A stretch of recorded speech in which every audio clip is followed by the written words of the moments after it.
Hey guys, welcome back to my YouTube channel. Last video में हमने क्या देखा था? लास्ट का जो वीडियो था उसमें हमने एक वीडियो में देखा था कि what is equivalent resonating structure, उसका कंडीशन क्या होता है। फिर दूसरे वीडियो में हमने क्या देखा था? हमने देखा था कि एसिडिक स्ट्रेंथ ऑफ स्क्वायरिक एसिड। तो अगर आपने वो दोनों वीडियो नहीं देखा है तो उसको जाके देखो, ठीक है। मैं उन दोनों वीडियो का जो लिंक है इस डिस्क्रिप्शन बॉक्स में ऐड कर दूंगा, वहाँ से भी आप देख सकते हो अगर नहीं देखा है तो। अभी हम देखने जा रहे हैं basic strength of guanidine. Basic strength of guanidine. आपने ग्वानिडीन का नाम सुना होगा। ये बहुत ही बढ़िया बेस की कैटेगरी में आता है ग्वानिडीन।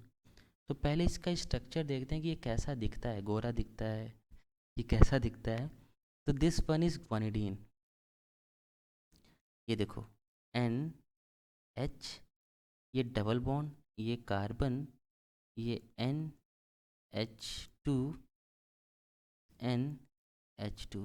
ठीक है, तो ये क्या है? आपका ग्वानिडीन है।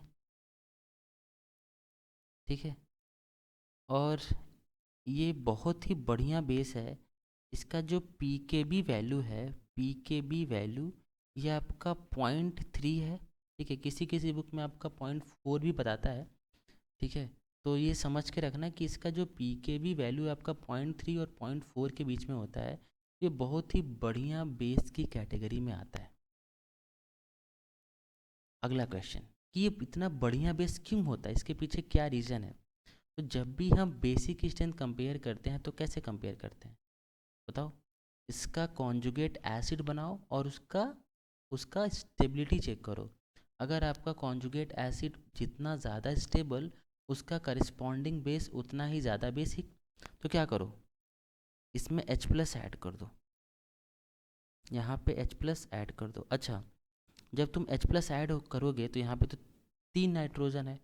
कहाँ पे आपका H प्लस ऐड होगा? तो देखो, ये दोनों जो नाइट्रोजन, एक ये वाला नाइट्रोजन और एक ये वाला नाइट्रोजन, ये दोनों नाइट्रोजन का जो लोन पेयर है, it is involve in this pi bond conjugation, while this lone pair is not involved in any type of resonance। तो आपका H प्लस का एडिशन कहाँ पे होगा? इस वाले नाइट्रोजन पे। और हमें क्या मिल जाएगा? स्ट्रक्चर ड्रॉ करो, देखो ये हमें मिल जाएगा NH2। अब इसने अपना लोन पेयर दिस पे क्या आ जाएगा? Positive charge. बाकी ये आपका double bond, and this one is NH2, और ये क्या आपका NH2। अब देखो, अब अगर ध्यान से देखो तो ये लोन पेयर, ये लोन पेयर और ये पाई बॉन्ड, क्या ये कॉन्जुगेशन में है? हाँ। तो ये लोन पेयर और पाई बॉन्ड का कॉन्जुगेशन है, इनके बीच में क्या होगा?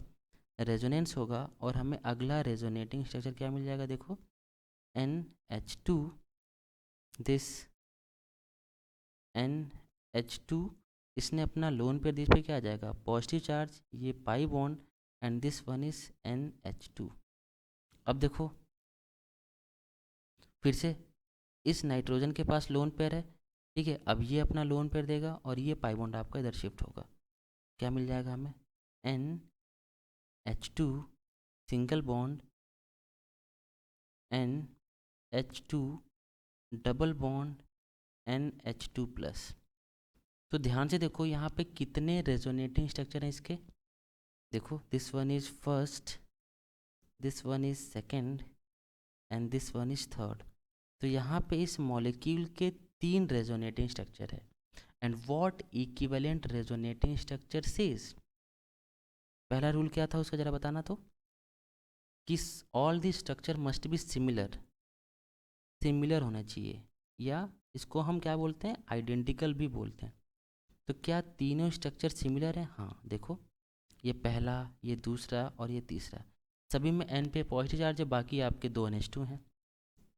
ठीक है, तो सभी स्ट्रक्चर आपके सिमिलर हैं। दूसरा rule, octet of all the atom must be complete. तो देखो यहाँ पे क्या सबका ऑक्टेट कंप्लीट है? यहाँ पे ये जो नाइट्रोजन है, क्या इसका ऑक्टेट कंप्लीट है? हाँ, क्योंकि इस नाइट्रोजन ने देखो 4 बॉन्ड बनाए हैं, और नाइट्रोजन ने 4 बॉन्ड बनाया तो 4 2 जा 8, 8 इलेक्ट्रॉन होगा। तो इसका ऑक्टेट कंप्लीट है सारे एटम का। ये बात समझ में आई। अगला rule, negative charge if any it must be on more electronegative atom. तो क्या यहाँ पे कोई नेगेटिव चार्ज है? तो नेगेटिव चार्ज है ही नहीं। रूल क्या बोला था, अगर कोई है तब। यहाँ पे तो आपका नाइट्रोजन है, इस पर तो पॉजिटिव चार्ज है, इसकी तो बात ही नहीं हुई थी पॉजिटिव चार्ज की, नेगेटिव चार्ज की बात हुई थी। ठीक है, तो तीसरा रूल भी आपका सेटिस्फाइड ही है। ठीक है, तो यहाँ पे ध्यान से देखो तो ये आपका जो ग्वानिडीन है, इसका जो कॉन्जुगेट एसिड है उसके 3 इक्विवेलेंट रेजोनेटिंग स्ट्रक्चर होते हैं, and that is why this guanidine is one of the stronger base, क्योंकि इसका जो कॉन्जुगेट एसिड है ये 3 इक्विवेलेंट आरएस से स्टेबलाइज हो रहा है। ठीक है, हमें पता है कि कौन कौन से फैक्टर आपके किसी मॉलिक्यूल को स्टेबलाइज करते हैं, एरोमेटिसिटी और इक्विवेलेंट आरएस। ठीक है, देन आपका A E R H, resonance तो है ही हमारा। ठीक है, रेजोनेंस या mesomeric, then hyperconjugation H C, then आपका इंडक्टिव। ठीक है, देखो यहाँ पे आपका ई आर एस ये अच्छा खासा स्टेबिलिटी प्रोवाइड करेगा इस मॉलिक्यूल को, क्योंकि एरोमेटिसिटी के बाद ये ज़्यादा स्टेबिलिटी प्रोवाइड करता है। ठीक है, दैट इज़ वाई आपका ग्वानिडीन क्या होता है, one of the stronger base. तो एक बार रिकैप करते हैं, हमने क्या देखा, हमने देखा बेसिक स्ट्रेंथ ऑफ ग्वानिडीन क्या होता है कि इसका पी के बी वैल्यू जो होता है आपका 0.3 होता है, which is a stronger base. क्यों होता है, जब इसका हम कॉन्जुगेट एसिड बनाते हो तो हम क्या देखते हैं, इसके 3 इक्विवेलेंट आर एस हैं, इसीलिए क्या होता है आपका एक स्ट्रॉन्गर बेस होता है। ओके, तो यही था हमारा आज का क्लास। Thank you.